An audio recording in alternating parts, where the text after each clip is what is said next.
మాట్లాడుండొచ్చు. ఎందుకంటే మనం తమిళనాడు రాజకీయాలను కనుక ఏఐడిఎంకే కనుక మీరు రాజ్యాంగం గమనిస్తే తమిళనాడు హార్బర్ నుంచి ఓన్లీ కరుణానిధి ఒక్కడే గెలిచాడు. చెప్పకుండా మీకు ఎలక్షన్.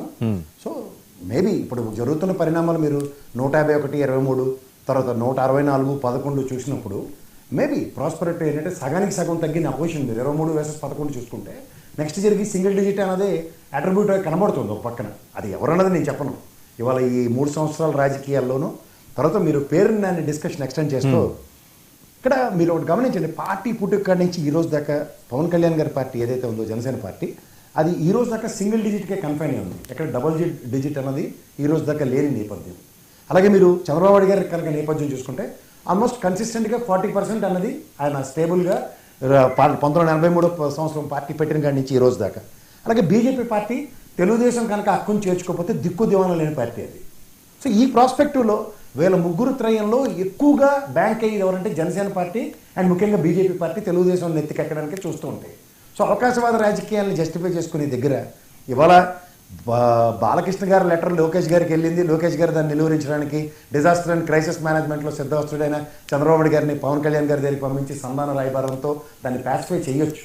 అయితే పెద్ద మనసుతో చిరంజీవి గారు అక్కడ దాన్ని ఎక్కడికే అగ్రవేట్ అవ్వకుండా అన్న దగ్గర రాబోయే రోజుల్లో షిండే రూపంలో ఎవరొస్తారో ఆంధ్రప్రదేశ్కి అనేది 199 మంది ప్రిడిక్ట్ చేస్తున్న అవసరంలో గుర్రం ఎగరవచ్చు. రేపు పొద్దున పొన్న సర్కమ్స్టాన్సెస్లో ఈ ఇష్యూని ఫ్లేరప్ చేస్తూ ముఖ్యమంత్రి గారు అందరు ఎమ్మెల్యేలని ఉద్దేశించి మాట్లాడవలసిన అవసరంలో 2 ఎమ్మెల్యేలని కేటగిరీగా ఫుడ్ డౌన్ చేసి మాడవలసిన దగ్గర ఒక బాలకృష్ణ గారిని కామినేని గారి దగ్గర మిగిలిన అందరు ఎమ్మెల్యేలు ఎందుకు ఆపాదించి మాడవలసి వచ్చింది? 124 ఇద్దరే కదా ఆడ్ మ్యాన్స్. ఒకవేళ కామినేని గారు మాడపోతే బాలకృష్ణ ప్రతిస్పందించకపోయేందుకు, ఒకవేళ బాలకృష్ణ లేని సమయంలో దీని అయితే రఘురామకృష్ణరాజు గారు మన్నలను పొందుందుడు. ఇవన్నీ జరిగిన స్క్రిప్టెడ్ ప్రోగ్రాంలో అవుట్ ఆఫ్ ద డిస్ప్రపోర్షన్ బాక్స్లోంచి పేలింది బాంబే ఏంటంటే బాలకృష్ణ గారి రియాక్షన్. ఇవాళ బాలకృష్ణ గారు మాట్లాడిన పదాన్ని కూడా రికార్డులను తొలగించడానికి ఎందుకు పూనుకోవట్లే? ఓకే, నిజంగా చిరంజీవి గారి పేరు ప్రస్తావించి అరే తురే అని మాట్లాడుంటే మేబీ చిరంజీవి గారు పర్సన్ ఆ పార్ట్ అంతా తీయలేదా? తీయాలండి అంటే కాదు. ఇది ఆల్రెడీ కామినేని గారి తీసిమన్నారు, ఓకే అన్నారట. ఎక్కడెవరన్నా ఆయన మీకు మీరు అలా యాక్సెప్ట్ చేసేకండి.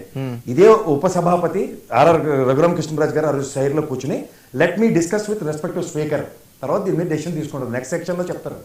రెండోది, ఈ పదాన్ని గౌరవ అసెంబ్లీలో ఆమోదయోగ్యం కాని పదాన్ని ఉచ్చరించిన తర్వాత కూడా చైర్లోంచి డెలిబరేషన్ ఇవ్వలేదు. అది ఎందుకు ఇవ్వలేదంటే పెద్ద ప్రశ్న.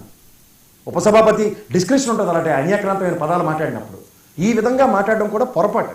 ఈ విషయాలన్నీ మీరు గమనించుకోగలిగితే ఇండివిజువల్ కెపాసిటీ వాళ్ళని అధికారంలో ఒక నిమిషం లక్ష్మణ్ వాళ్ళ అధికారాలు తెచ్చుకోవడానికి ఉపయోగపడినప్పుడు సమిష్టిగా వెళ్ళి అధికారం సాధించుకునే దగ్గర నిజంగా వాళ్ళు పొత్తుపడవలసిన అవసరం ఎవరికీ లేదు. ఎందుకు లేదంటే వాళ్ళకి గతి లేదు కాబట్టి.